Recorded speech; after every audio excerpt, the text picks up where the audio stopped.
பெரிய மனுஷன் கூட பார்க்காம இப்படி கட்டி வச்சு அடிச்சீங்களடா. இந்த வந்துட்டாடா, அவகிட்ட அடி வாங்கி பாருங்கடா, அப்போ தெரியும்டா அவ கேன் பவர் என்னன்னு. வாடி ராசாத்தி வா, இதுல தூக்கி போட்டு மிதி. எனக்கு ஒண்ணுனா என் பொண்டாட்டி விடுவாளடா. இப்ப ஓடுறியா? ஐயோ என்ன அடிக்கிறா? ஏன்டா களவாணி பயல, திருட்டு பயல, அடுத்த வீட்ல களவாண்டு இருக்கே, உனக்கு அறிவு இருக்காடா? நான் களவாங்க போகலடி. வேற எதுக்கே போனே? நான் தாண்டி களவாங்க போனேன், தெரியாம களவாண்டுட்டடி. இனிமே அந்த தப்பு செய்ய மாட்டேன்டி. இனிமே வீட்டு பக்கம் வந்த செருப்ப கட்டி அடிப்பேன். தூப்பு கட்ட பயல, வாத்த கோணம் வச்சிருக்கேன். இதுக்கே இந்த போல புழக்கிறாளே, அந்த காரியாபட்டி கனகா மேட்டர் தெரிஞ்சிருந்துச்சுன்னா ஆத்தாடி. டே கணேசா, உன் ஐடியா ஒர்க் அவுட் ஆயிருச்சுடா. என்ன இருந்தாலும் பெரிய மனுஷன் தான். ஓடிப்போ, எங்க போயிருவ? உண்மையிலேயே தாமரை வீட்டுக்கு வந்த திருட யாரு கண்டுபிடிக்கிறேன்.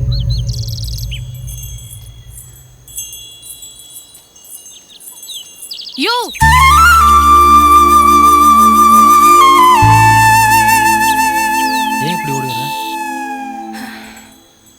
உன்னை பார்க்க உன் வீட்டுக்கு போனேன். கல்யாணம் முடிவாயிடுச்சா? ஜாதகம் பார்த்துட்டாங்க, 7 பொருத்தம் இருக்கான். வர தை மாசம் கல்யாணத்தை முடிச்சிருவாங்க. ஓ, அதான் கோயிலுக்கு போயிட்டு வரியா? சந்தோஷம் தானே? சொல்லு தாமரை. என்ன நிறைய பேர் பொண்ணு பார்த்துட்டு போயிருக்காங்க.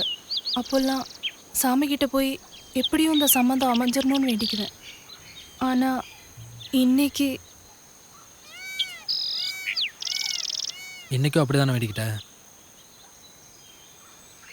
இன்னைக்கு இந்த கல்யாணம் நடக்கக்கூடாதுன்னு வேண்டிக்கிட்டேன்.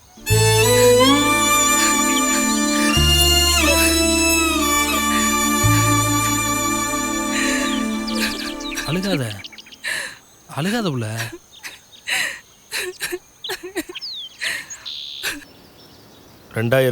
வருஷம் தச்சக்குடி கிராமத்துக்கு சமத்துவ கிராமம்னு ஜனாதிபதி விருது கொடுத்து கௌரவிச்சிருக்காங்க. அங்கே ஏழை பணக்காரங்க, மேல் சாதி கீழ் சாதின்னு பிரிக்காமல் தாயா புள்ளையா பழகுவாங்க. 2 பேரும் சம்மந்தம் கூட பண்ணிக்குவாங்க. அதனால் உங்கள் விஷயத்தில் சின்ன நம்பிக்கை இருக்குது. தாமரை குடும்பம் எனக்கு ரொம்ப வேண்டப்பட்ட குடும்பம். இவ அப்பா லோகநாதன் என் ப்ரெஸ்ஸில் தான் 20 வருஷமாக வேலை செஞ்சிட்டு இருந்தான். பாவம், ஒரு நாள் திடீர்னு நெஞ்சுவலி வந்து,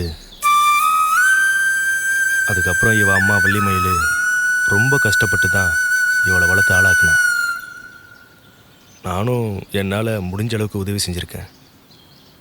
வள்ளிமயில் என் பேச்சை தட்டாது. இருந்தாலும் பொண்ணை பார்த்து ஜாதகம் பொருத்தெல்லாம் பார்த்து கிட்டத்தட்ட கல்யாணம் முடிவு பண்ணுற சூழ்நிலையில் உங்கள் விஷயத்தை வள்ளிமயில் எப்படி எடுத்துக்கொன்னு எனக்கு தெரியலை.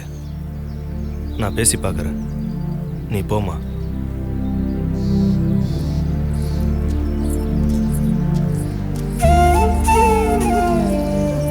என்னடா மனசு பதறுதா? 10 வருஷம் பழகின மாதிரி இப்படி துடிக்கிற? தைரியமாடுறா.